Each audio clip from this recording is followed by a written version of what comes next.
Ooh, welcome, man. Welcome back to the channel, guys. This is like an 09 Dodge Journey. Now, I was about to get on the test drive to see if I can duplicate this concern. Suspension noise while driving, axle noise. I don't know how anybody would know it's axle noise, but I've heard the axles have been replaced. But as you're rolling, you can hear noise in the suspension. And guys, there's no need for me to test drive this. I heard this just by coming up this far. So what I'm about to do is simply make a detour and go get this thing put up in the air. Let me see. Oh, y'all hear that?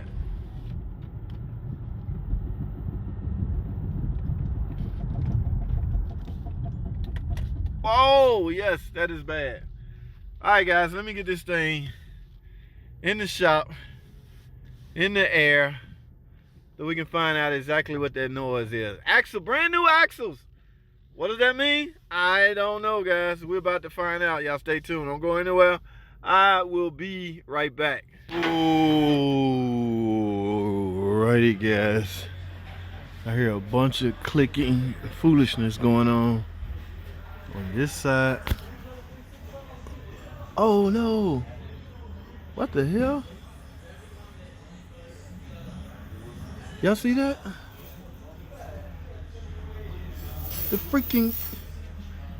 Who just did a brake? These are new brake pads. Yep, she declined. Oh, you gotta be kidding me. Those are brand new brake pads, guys. Somebody did a brake job on this thing. Look at this, guys. Holy crap, no freaking caliber bolts. Are you kidding me?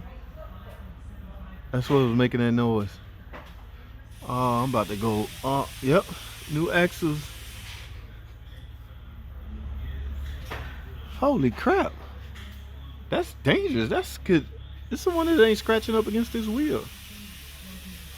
All right. Let me go tell these folks. I cannot believe this. Look at that. Brand new brake pads were just installed. What a freaking idiot. I'm gonna call it like I see it, guys. That is dangerous, reckless, and idiotic. I don't know who takes the boat. Well, I guess you gotta take it all the way out, but how do you not see the boat sitting on your table when you, unless you fingers? Yeah, I'm guilty of that, so let me be careful what I say. You know, you take the boat's finger tight and you're supposed to remember to come back and get it, and you don't. Oh my goodness. All right. Ooh, I'm shocked. Hold tight, guys. I gotta go talk to somebody. Let me check the rear. Did they do the front and the rear?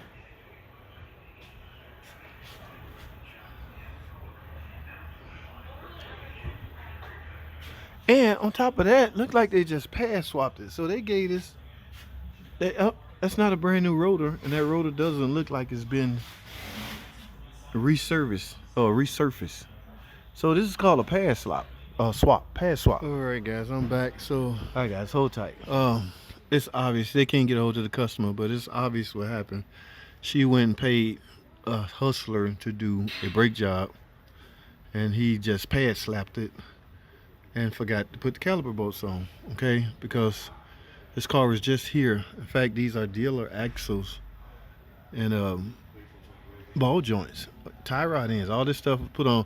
I think her warranty only covered that, but her warranty wouldn't cover the brake pad, so she chose to not pay to get that done. Chose to get that somewhere else done for probably 50 bucks, who knows. And it would have been a success had they not been reckless. Now they told me to put it outside, get it out, okay? But it's dangerous to even do that, guys. This could come off.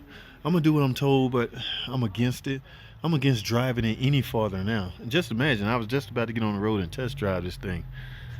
So, yeah, these are brand new brake pads. They're not our brake pads. It was just pad slap. All right, I gotta do what I'm told. So, there you have it, guys. That's all I have, man. Thanks for watching. Alrighty, guys, y'all see this 2.4. I screwed up, guys. Not that I screwed up, it's that I miscalculated or I misjudged something. One of the guys asked me, how long it take to do a thermostat on a Chrysler 200? You know me, 1 hour. Just give me an hour. I knock it out real fast. But I did not calculate the fact that some of these, the engines that equipped in some of these 200 could also be the 4-cylinder 2.4, which is what this is. Guys, it may take a little longer than an hour. I don't know if y'all ever did a thermostat on one of these. Now I can get it done in an hour. It's just that now I'm gonna have to work extremely hard and you know, pull some strings to pull this off. But I will get it done. This thing right here, ooh, it ain't no joke, man. Yeah, I got some videos out on this, how to replace this. So I gotta change this thermostat and reinstall, add some more coolant, and get this thing fixed. P0128. I can get this done in an hour, guys. yeah, I can.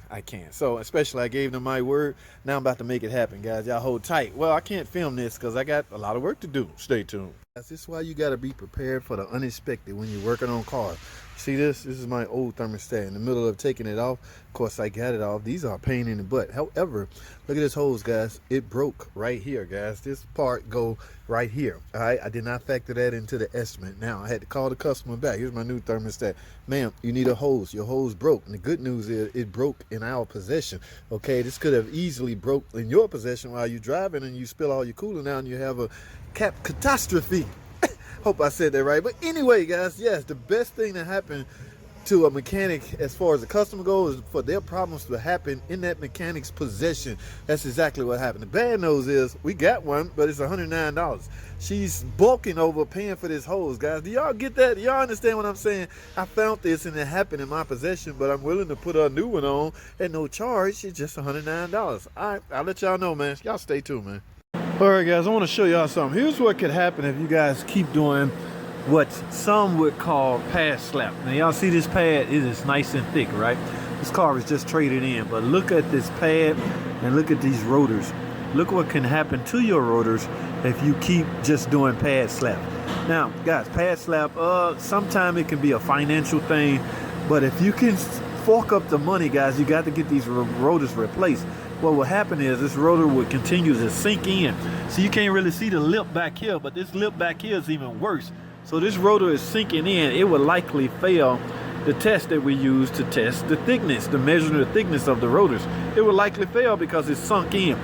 Look at the lip on this thing. Guys, this is past resurfacing, all right? Brand new pads. Stop pad slapping rotors, guys. It's not a good thing. It's not a good look. This car is dead. This is a Chrysler 300. It was towed in with a dead battery. It's so dead that the trunk, I can't push the button to even get in the trunk. So what I'm gonna do is jump it off. You got a couple of options when it happens, guys. You can try, your jump box got to be real good to jump it from the front, all right? If you need to get directly to the battery, guys, you can, however, just send power up here and then go push the button. Turn it on and then go push the button. That way you can get in your trunk. Just say if your jump box is not powerful enough to jump it from the jump port. See, now I can get in it. Before I couldn't get in it because there was no voltage going to the switch. All right, now we can get directly to the battery. It's a little tip y'all need to know about y'all cars, man. From the looks of it, that battery looks fairly new, but you can't go by looks, guys. Got to test that thing. So I'm going to do an electrical system test on this and see if that's the reason why this car would not start. Let's see. Bingo. So this whole car was towed in just because the battery was dead. Go figure, guys. Y'all stay tuned. Well, the check engine light is on.